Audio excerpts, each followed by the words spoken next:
How you all doing out there? Thank you. Thank you. Thank you. I'm honored and I'm blown away, even though this is my 25th year plus doing this. I've been doing this for a quarter of a century now, which is quite amazing for me in the process. Thank you. And I've had the privilege now of working with more than 3 million people live in events from more than 80 countries around the world. So at this stage, I got to tell you something. I could be an idiot, and I would know that there are certain patterns that cause people to be fulfilled, to be happy, to fit, to be strong, to feel alive, to be vibrant, to have passion in their life, to do well financially, but even more importantly, emotionally, psychologically, spiritually, in their health and their relationships. And there are also patterns that make people frustrated, overwhelmed, depressed, sad, lonely, cause them to be struggling financially, struggling with their body, struggling intimately. And those patterns, they're not because there's something wrong with somebody, it's because of a pattern that we're doing. And I've spent a quarter of a century of my life basically studying the most successful people in the world and the most challenged, and figuring out what's the fastest way to create a change in basically developing the one thing that all people have in common who succeed. They're leaders. This is a leadership program.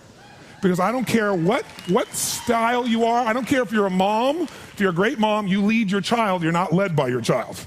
Or a great dad. If you're a great business person, you're a great salesperson, you're a great negotiator, you're a great anything, you're a great human being. This has been my entire life's obsession. What makes the difference in people's lives? And that leadership component, as I say, doesn't always mean somebody follows you. A leader is somebody who lives life on their terms, that you will never settle for less than you can be or share or give or create.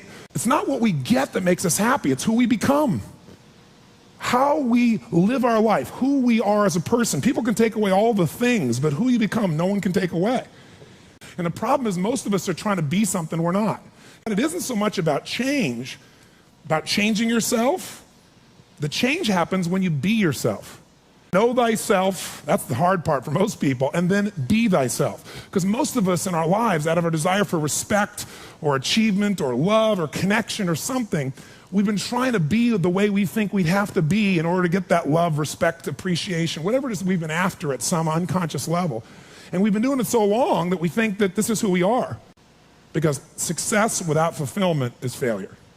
And I can't tell you how many people I work with who are supposedly the best in the world at what they do, and they have more money than they can spend, and they have all these people that love and respect them, and yet they're unhappy inside.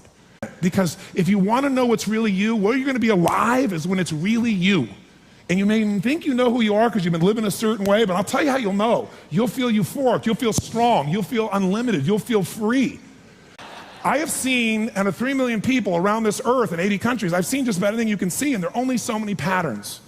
And what you're going to find underneath all of this behavior is we have the same needs. There are 6 human needs we're going to review tonight. When you understand what those needs are and which ones you're focusing on, you start to understand why people do the crazy things they do, including you and I. And you begin to understand, hey, there might be a better way to meet my needs, and I don't have to get caught up in this game of stress and frustration and upset, or I could really help this person I care about, because I could see what's really going on. Part of what we want to accomplish here as leaders is we want to become practical psychologists. We want to understand what's really going on so we can help, so we can make a difference, so we can transform. So yes, of course you can do better in your business, because the more you understand about what people need and want, the greater you're going to be. The better manager, better leader, the better mom or dad, the better friend. And there's a better you that's available when you understand what's driving you. But most of us are running patterns over and over again. And we want to free that up. To free it up, we got to break the pattern. We got to do things that are different. So we're going to do something different. I'm not here because I believe in positive thinking. If you think that's what I believe, you don't know much about me. I'm not one of those people that believes you're supposed to go to your garden and chant, there's no weeds, there's no weeds, there's no weeds, there's no weeds. There's weeds right there. All right, that's what I believe. Here's what I believe. I believe that if you really want to be effective, you got to tell the truth. In fact, there's 3 mandates of leadership, if you want to jot them down, that may be the foundation of everything that I believe, and I hope that you will see as something that's useful for your own life to remember, because it's so fundamental. So the first mandate to leadership is not just to be positive. First mandate to leadership is see it as it is, but not worse than it is. The first secret to be an effective leader in your life, whether it's you want to lead your body from the location it is right now you're unhappy about, you don't have the energy you want, your body's not where it wants, to where you want to be, that's leadership. You want to transform your business, that's leadership. Your income, that's leadership. You want to help your children, that's leadership. You're going to be a leader? Step number one, tell the truth. See as it really is, but don't make it worse than it is so you have an excuse not to try. What takes guts is to put yourself on the line. What takes guts is to say, I'm going to make this work. What takes guts is to say, I'm going to believe, knowing I could be disappointed or devastated.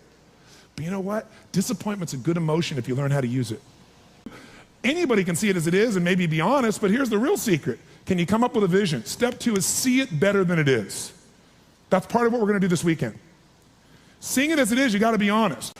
And there's not anybody in this room, including me, doesn't have areas of their life that can be made better. But if we can figure out what they are and tell ourselves the truth, regardless of what other people think, then we got a chance to make a change. I learned something from General Schwarzkopf, one of the best leaders I've ever met. And I got a chance to spend quite a bit of time with him over the years. And he said to me, Tony, I'll tell you the secret to leadership. He said, the whole secret to your life, for any group, any individual, is no individual, no organization can get better till they can admit something's wrong. And so you know what the problem is? No one wants things to be wrong, so we compare ourselves to others who are doing better than so we can feel really good. See, he raised the standard. He went to step two. Step two is you got to see it better than it is and set that as your standard. A standard is something you don't go for. It's not a goal. It's something you live, breathe, and find a way to get to no matter what. If there isn't a way, a leader makes the way. Is there a difference between should and must for you? Yes or no? You better believe there is. So when that standard is a must for you, you're going to find the way. Finally, the third key here is once you see it better than it is, make it that way. You got to take massive action. You got to be resourceful. You got to find the way to make it you want it. So this weekend, first thing we're going to do after a while is you're going to get real clear about how is it really? How is your relationship really? How is your body really? How is your career really? How are your finances really? All of us in this room, as different as we are, and you can look around, you see every gender, race, probably religion, belief structure in this room. The one thing I bet we have in common is we won't settle. How many came because you want more? How many came because you want more? Say I. Oh, say I. So whatever that more is that you came for, more energy, more focus, more determination, more confidence, more certainty, more love, more success, more playfulness, more of your body being where it is, more of your spirit alive, whatever it is, I can tell you this, whatever you think you came for, that's not why you came. Because I've done this for 25 years. I'm not saying you won't get that too. But what brought you here and what you're going to leave with is going to be more than what you thought. I can promise you. You want to know what makes us happy? Progress. That's it. I don't care what you've achieved. If you don't feel like you're still growing, if you don't feel like you're still contributing, if you don't feel like there's some progress in your body or your mind or your relationship or your business, if you don't feel like there's progress, you're going to be unhappy. I don't care how big your life is compared to other people. Progress is the game, my friends. It's being alive. And if we're going to be alive, absolutely. Whatever your game plan is, it's ultimately to get to a certain feeling. And the truth is you can have it right now.